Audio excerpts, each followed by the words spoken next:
नमस्कार, आप देख रहे हैं न्यूज एट 10। मैं हूं आंचल गुलाटी गुंबर। आगे बढ़ने से पहले एक नजर सुर्खियों की तरफ। आज से शुरू होगी रूस के राष्ट्रपति व्लादिमीर पुतिन की भारत यात्रा। भारत रूस वार्षिक शिखर सम्मेलन में शामिल होंगे पुतिन। दोनों देशों के बीच कई महत्वपूर्ण समझौतों की उम्मीद।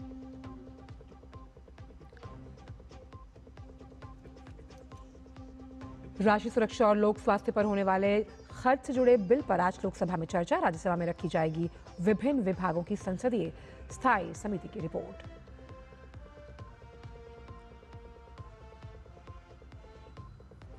एक देश एक चुनाव से जुड़े बिल पर जेपीसी की महत्वपूर्ण बैठक आज। लॉ कमीशन और चुनाव आयोग के विशेषज्ञों से ली जाएगी राय।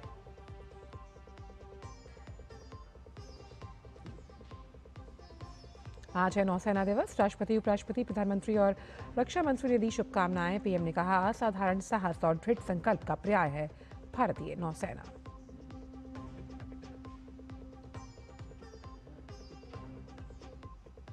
आज मनाया जा रहा है अंतर्राष्ट्रीय चीता दिवस। प्रधानमंत्री नरेंद्र मोदी ने चीतों की रक्षा के लिए समर्पित सभी वाइल्ड लाइफ लवर्स और संरक्षणवादियों को दी शुभकामनाएं। जानते हैं सभी खबरों को विस्तार के साथ। रूस के राष्ट्रपति व्लादिमीर पुतिन 23वीं भारत रूस वार्षिक शिखर बैठक के लिए आज भारत की राजकीय यात्रा पर आएंगे।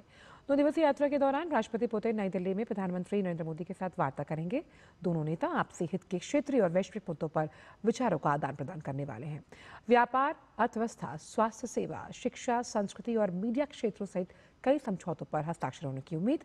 देखिए रिपोर्ट।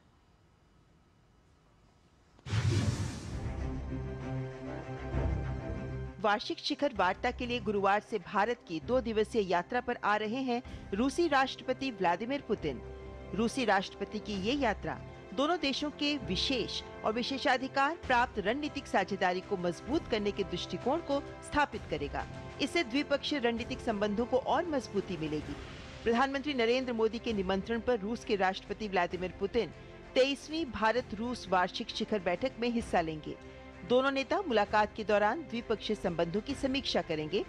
इसमें आर्थिक सहयोग चर्चा का मुख्य केंद्र रहेगा। साथ ही व्यापार, समुद्री सहयोग, स्वास्थ्य, मीडिया, संस्कृति, विज्ञान और तकनीक, रक्षा, ऊर्जा और परमाणु सहयोग से जुड़े कई मुद्दों पर बात होगी। दोनों देशों का लक्ष्य द्विपक्षीय व्यापार को संतुलित और टिकाऊ बनाने, तकनीक व निवेश में साझेदारी को बढ़ाना है। भारत का दवाइयों, कृषि उत्पाद, टेक्सटाइल्स का निर्यात बढ़ाने पर विशेष ध्यान होगा। इसके साथ ही उर्वरक की दीर्घकालिक आपूर्ति सुनिश्चित करना प्राथमिकता में शामिल है। भारतीय और रूसी पक्ष नई दिल्ली द्वारा प्रस्तावित यूरेशियन आर्थिक संघ के साथ मुक्त व्यापार समझौते पर भी चर्चा कर सकते हैं। दोनों देश आपस में कनेक्टिविटी बढ़ाने पर भी जोर देंगे, जिसके तहत चेन्नई व्लादिवोस्तोक कॉरिडोर और उत्तरी समुद्री मार्ग पर चर्चा की संभावना है। राष्ट्रपति पुतिन की ये यात्रा यूक्रेन संघर्ष के बीच हो रही है और भारत का हमेशा से ये रुख रहा है कि युद्ध का समाधान मैदान में नहीं बल्कि बातचीत और कूटनीति से हो सकता है। रूस ने भारत की भूमिका की हमेशा सराहना की है और कहा है कि मोदी सरकार शांतिपूर्ण समाधान की दिशा में सक्रिय है। भारत और रूस के बीच एक ऐसी व्यवस्था है जिसके तहत भारत के प्रधानमंत्री और रूस के राष्ट्रपति साल में एक बार शिखर बैठक करते हैं और द्विपक्षीय संबंधों की समीक्षा करते हैं। अब तक भारत और रूस में बारी बारी से 22 वार्षिक शिखर बैठकें हो चुकी हैं। रूसी राष्ट्रपति ने आखिरी बार 2021 में नई दिल्ली की यात्रा की थी। पिछले साल जुलाई में प्रधानमंत्री मोदी वार्षिक शिखर बैठक के लिए मॉस्को गए थे। रूस भारत का लंबे समय से साझेदार रहा है और वो नई दिल्ली की विदेश नीति का एक महत्वपूर्ण स्तंभ बना हुआ है। पीएम मोदी ने हाल ही में चीन में आयोजित शंघाई सहयोग संगठन यानी एससीओ सम्मेलन में राष्ट्रपति पुतिन से मुलाकात की थी। Bureau report, DD news. Bharat रूस संबंधों की ही बात करें तो रक्षा मंत्री राजनाथ सिंह आज नई दिल्ली में रूस के अपने समकक्ष आंद्रेई बेलासोव के साथ सैन्य तकनीकी सहयोग पर 22वीं भारत रूस अंतर सरकारी आयोग की मंत्री स्तरीय बैठक की सह अध्यक्षता करने वाले हैं।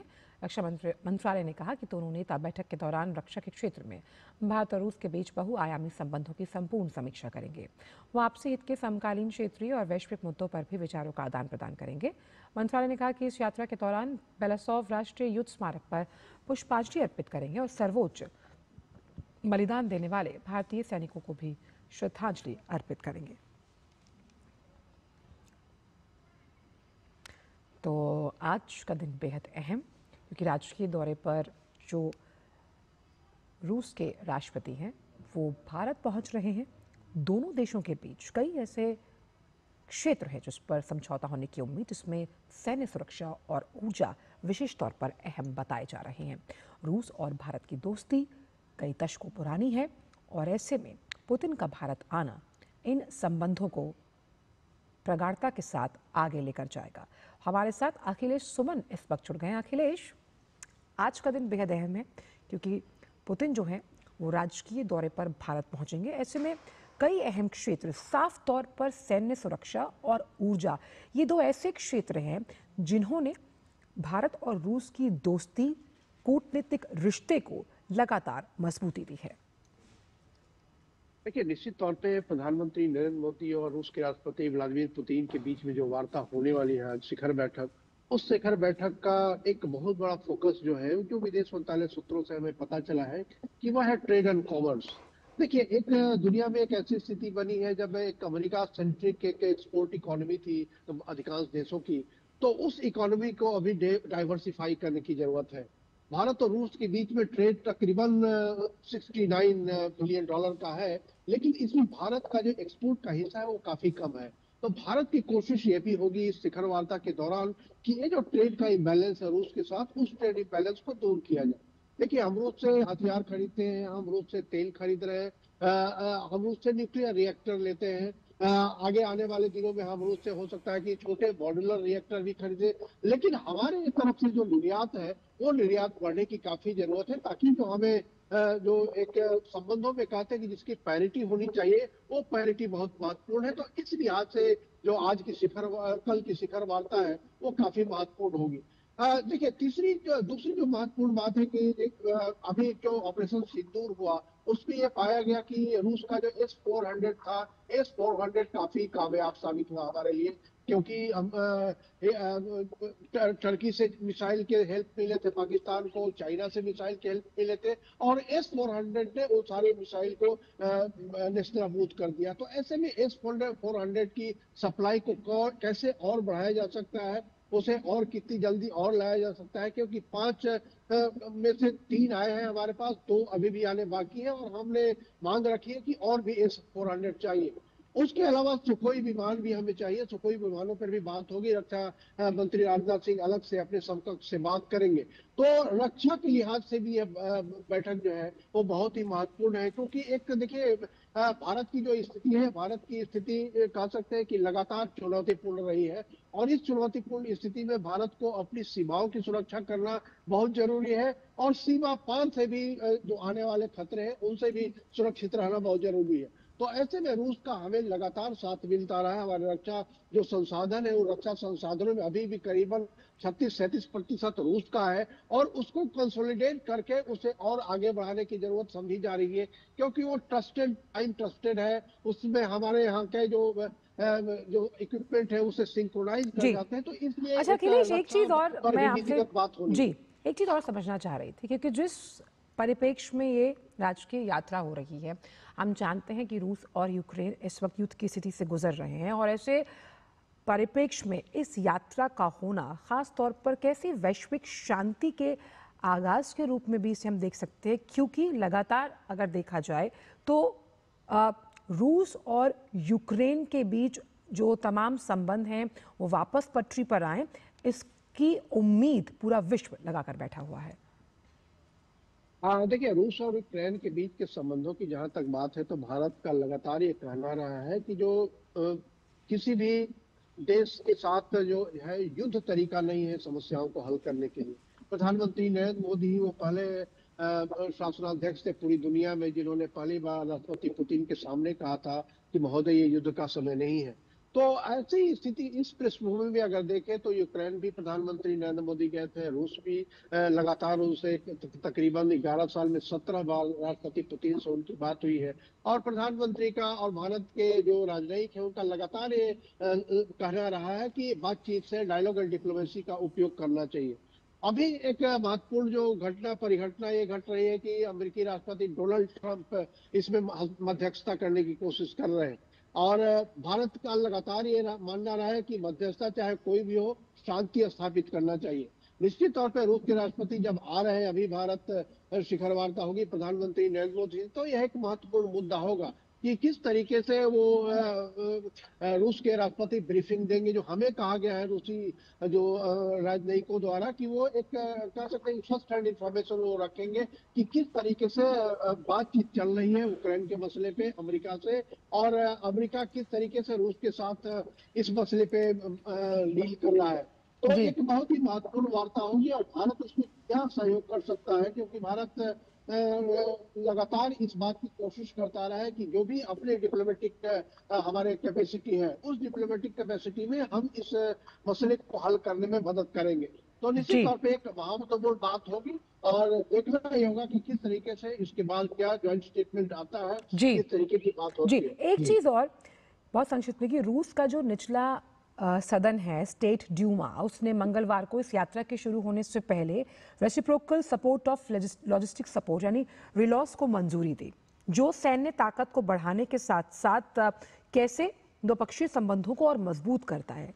ये जो कदम रूसी सरकार द्वारा इस राजकीय यात्रा के शुरू होने से पहले उठाया गया, ये क्या संदेश देता है अखिलेश? हाँ, देखिए ये समझौता तो काफी पहले दोनों देशों के बीच में हो गया था, लेकिन रेटिफिकेशन की प्रक्रिया थी। रूस में रेटिफाई करना होता है जो दोनों देशों के समझौते होते हैं, तो उस रेटिफिकेशन प्रोसेस को जो वहाँ की संसद जो ड्यूमा है उसने रेटिफाई कर दिया है, मतलब वह अब रूस के कानून में शामिल हो जाएगा।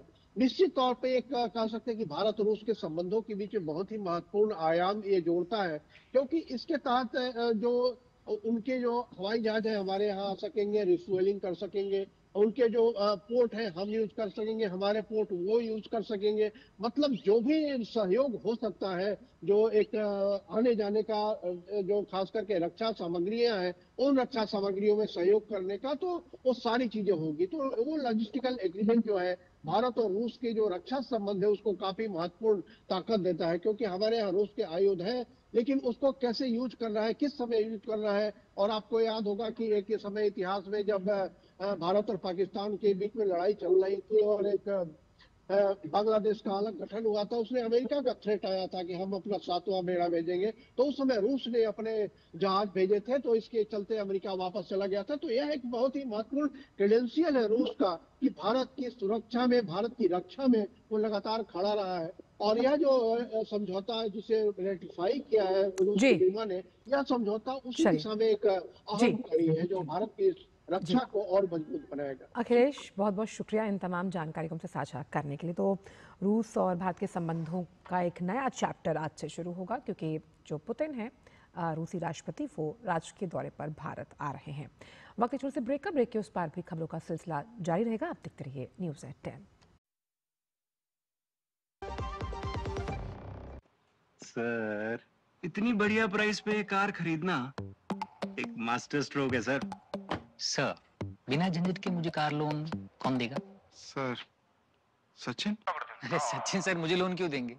सर मैं नहीं, बैंक ऑफ बड़ौदा देगा आपको digital car loan, extended repayment period और क्विक अप्रूवल भी मिलेगा। बैंक ऑफ बड़ौदा से कार लोन लेना भी एक मास्टर स्ट्रोक है।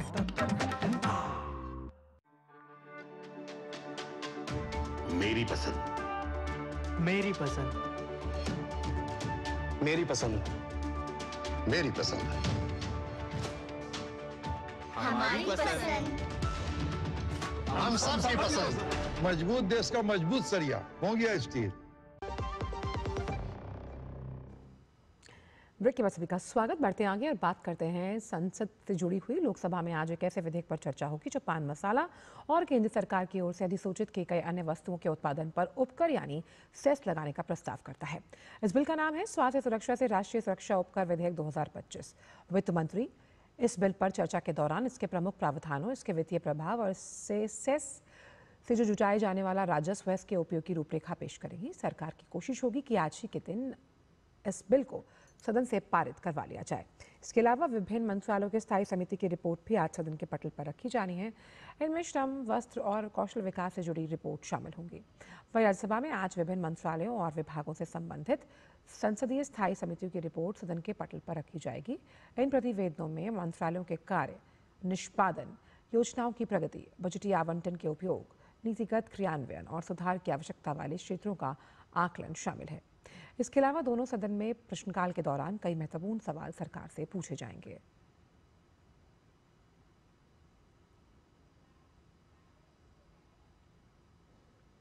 एक देश एक चुनाव से जुड़े विधेयक पर संयुक्त संसदीय समिति की आज अहम बैठक होगी। पीपी चौधरी की अध्यक्षता में होने वाली इस बैठक में समिति के सदस्य विशेषज्ञों के पैनल के साथ आगे की चर्चा करेंगे। संयुक्त संसदीय समिति की यह बैठक बेहद खास मानी जा रही है क्योंकि इस बार की बैठक में राष्ट्रीय विधि आयोग, लॉ कमीशन ऑफ इंडिया और निर्वाचन आयोग के सदस्य एक राष्ट्र एक चुनाव प्रस्ताव की जो निष्पक्षता है, संवैधानिक वैधता है, उस पर अपने सुझाव रखेंगे। दोपहर 3 बजे संसद भवन परिसर में जेपीसी की यह बैठक होगी।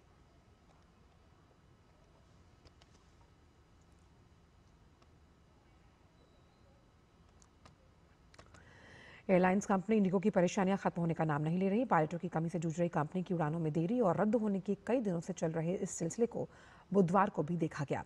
इस दिन इंडिगो की 200 से ज़्यादा फ्लाइट्स कैंसिल हुई, जबकि इंडिगो से सफ़र करने एयरपोर्ट पर आए यात्रियों को 10 घंटे से ज़्यादा इंतजार करना पड़ा। इंडिगो की परिचालन दिक्कतों से लाखों यात्री प्रभावित हुए। इंडिगो हर 3 दिन में करीब 10 लाख यात्रियों को सफ़र करवाता है। ऐसे में एयरलाइन की परेशानी से बड़ी संख्या में यात्री प्रभावित हैं। 2 दिसंबर को इंडिगो की ऑन टाइम परफॉर्मेंस गिरकर सिर्फ 35% रह गई, जो कभी एयरलाइंस में सबसे कम मानी जा रही है। इधर इंडिगो को लेकर सोशल मीडिया पर यात्रियों की बढ़ती शिकायतों के बाद डीजीसीए ने एयरलाइन के अधिकारियों से जवाब मांगा और ऑपरेशन सामान्य करने के निर्देश दिए। फिलहाल इंडिगो ने कुछ उड़ानों की कटौती करने का फैसला किया है। आज नौसेना दिवस है। इस मौके पर प्रधानमंत्री नरेंद्र मोदी ने शुभकामनाएं देते हुए एक्स पर पोस्ट कर लिखा, नौसेना के सभी कर्मियों को नौसेना दिवस की शुभकामनाएं। हमारी नौसेना साधारण साहस और दृढ़ संकल्प का पर्याय है। माफ कीजिएगा, असाधारण साहस और दृढ़ संकल्प का पर्याय है। वो हमारे तटों की सुरक्षा करते हैं और हमारे समुद्री हितों को बनाए रखते हैं। हाल ही के वर्षों में हमारी नौसेना ने आत्मनिर्भरता और आधुनिकीकरण पर ध्यान केंद्रित किया। इसमें हमारी सुरक्षा व्यवस्था और मजबूत हुई। मैं इस साल की दिवाली को कभी नहीं भूल सकता, जो मैंने INS विक्रांत पर नौसेना कर्मियों के साथ बिताई। भारतीय नौसेना को उनकी आगामी प्रयासों के लिए शुभकामनाएं। इसके अलावा प्रधानमंत्री ने एक वीडियो भी साझा किया।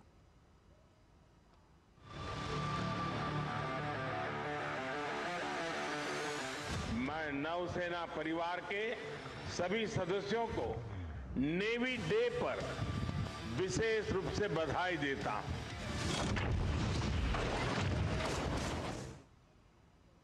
आज अंतर्राष्ट्रीय चीता दिवस है। इस अवसर पर प्रधानमंत्री नरेंद्र मोदी ने एक्स पर पोस्ट कर कहा, अंतर्राष्ट्रीय चीता दिवस पर हमारी धरती के सबसे खास जीवों में से एक चीते की रक्षा के लिए समर्पित सभी वाइल्ड लाइफ लवर्स और संरक्षणवादियों को मेरी शुभकामनाएं। 3 साल पहले हमारी सरकार ने इस शानदार जानवर की सुरक्षा और उस इकोसिस्टम को ठीक करने के मकसद से प्रोजेक्ट चीता शुरू किया था, जिसमें सच में फल फूल सके। ये खोई हुई इकोलॉजिकल विरासत को फिर से जिंदा करने और हमारी बायोडाइवर्सिटी को मजबूत करने की एक कोशिश थी।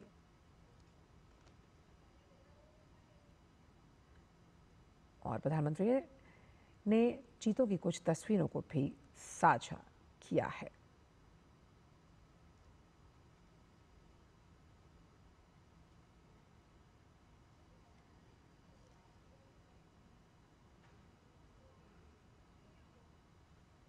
बात करेंगे काशी तमिल संगमम से जुड़ी हुई।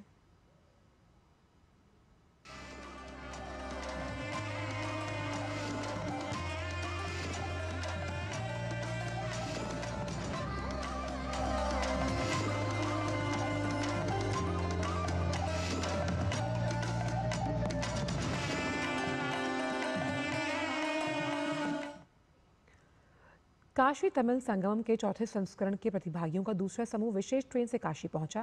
स्टेशन पर स्थानीय प्रशासन और जनप्रतिनिधियों ने तमिलनाडु से आए अतिथियों का पारंपरिक अंदाज में भव्य स्वागत किया। ढोल डमरू की ताल और स्वागत धुनों की गूंज ने समूचे माहौल को जीवंत बना दिया। स्वागत से अभिभूत KTS के प्रतिभागियों की आंखों में खुशी और गर्व झलकने लगा। उनके लिए ये पल यादगार रहा।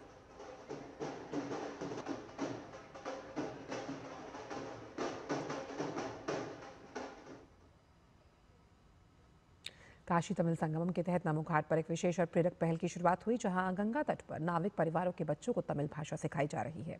IIT मद्रास द्वारा संचालित विद्या शक्ति स्टॉल पर इन बच्चों के लिए रोजाना तमिल सीखने का सत्र आयोजित किया जा रहा है। उन्होंने प्रतिदिन 5 तमिल शब्द सीखने का संकल्प लिया, ताकि तमिलनाडु से आने वाले अतिथियों से सरलता और आत्मीयता से संवाद हो सके। तमिल भाषा का ज्ञान उन्हें सांस्कृतिक संवाद और पर्यटन के नए अवसर प्रदान करेगा। वाराणसी में आयोजित काशी तमिल संगमम के तहत आए तमिलनाडु के प्रतिनिधिमंडल ने काशी में हनुमान घाट, बनारस हिंदू विश्वविद्यालय, ऐतिहासिक सारनाथ सहित काशी के विभिन्न महत्वपूर्ण स्थलों का भ्रमण किया। सारनाथ में तमिल छात्रों ने बौद्ध धर्म की अमूल्य विरासत को देखा। इसके बाद उन्होंने धर्म स्तूप का भी अवलोकन किया, जहां भगवान बुद्ध ने ज्ञान प्राप्ति के बाद अपना पहला उपदेश दिया था। वहीं काशी तमिल संगमम के चौथे संस्करण का पहला समूह वाराणसी में विभिन्न धार्मिक स्थलों पर घूमने के बाद आज अयोध्या जा रहा है। प्रतिनिधियों के स्वागत के लिए अयोध्या में व्यापक व्यवस्थाएं की गई। इस समूह ने काशी में हनुमान घाट, बनारस हिंदू विश्वविद्यालय, ऐतिहासिक सारनाथ के साथ साथ अन्य महत्वपूर्ण स्थलों का भ्रमण किया। इस यात्रा ने छात्रों को उत्तर और दक्षिण भारत के बीच जो ऐतिहासिक जड़ें हैं, उन्हें गहराई से समझने का अवसर दिया। प्रतिनिधिमंडल ने इस अनुभव को एक भारत श्रेष्ठ भारत की भावना को मजबूत करने वाला बताया।